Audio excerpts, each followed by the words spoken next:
I'm going to make spiced cauliflower with peppers. And the first thing I need to do is actually get my cumin seeds to start crackling.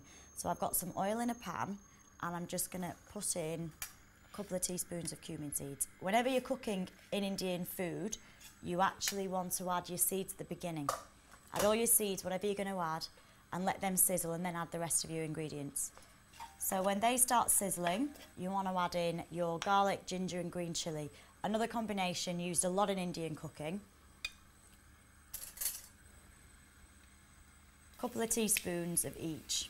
Looks like quite a lot, but we're going to be adding a lot of cauliflower. This is a dish to serve four. And I'm also going to be popping in a green chilli as well. Now with all chilies, you've got to be very careful when you actually handle chilies because they will burn anything they touch. So always make sure that you wash your hands thoroughly after you've actually sliced anything with a green chilli.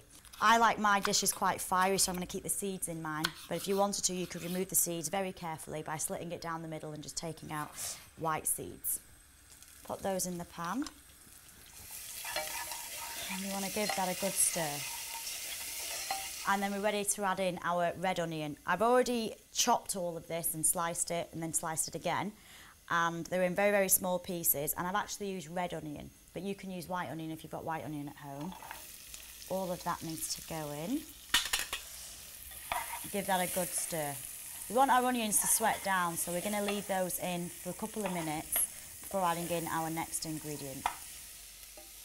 Once my onions have browned and actually broken down, I'm going to add in my Patak's Balti paste. You only need a couple of tablespoons, and add less if you prefer your dishes less fiery.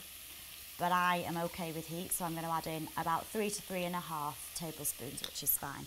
The flavours in the Balti paste work fantastic in this recipe because it's got coriander seeds, cumin seeds.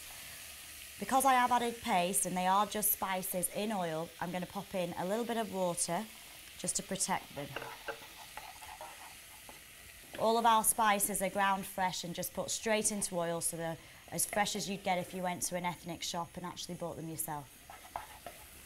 My paste is actually cooked through, so I just need to stir in my chopped tomatoes. I'm actually using tinned, but you can use fresh chopped tomatoes that you've got, or you can use cherry tomatoes. Give that a good stir, and this will actually create the base for the cauliflower to go in. This looks perfect. This is ready for the next ingredient. I've got some mixed peppers now to throw in. Give that a good stir. It looks fantastic when you use green peppers because it really contrasts against the darker colours. If you find that your mixture is starting to stick a little, just sprinkle in a little bit more water. It actually creates more of a sauce as well. I've left that for a few minutes, so I'm ready now to throw in my cherry tomatoes. I've just halved these, and finally I'm ready to throw in my cauliflower. I've just cut these into florets. I've actually blanched them in boiling water, so just pop them into boiling water and then remove them after about a minute. Let them drain, and that's exactly what they'll look like. Just throw those straight in. Give it a good stir so everything gets covered in the sauce.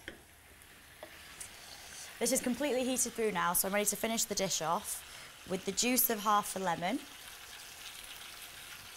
and just a sprinkling of salt. One final stir. And then serve. Perfect, served with fresh naan bread and also finally just a sprinkling of fresh coriander.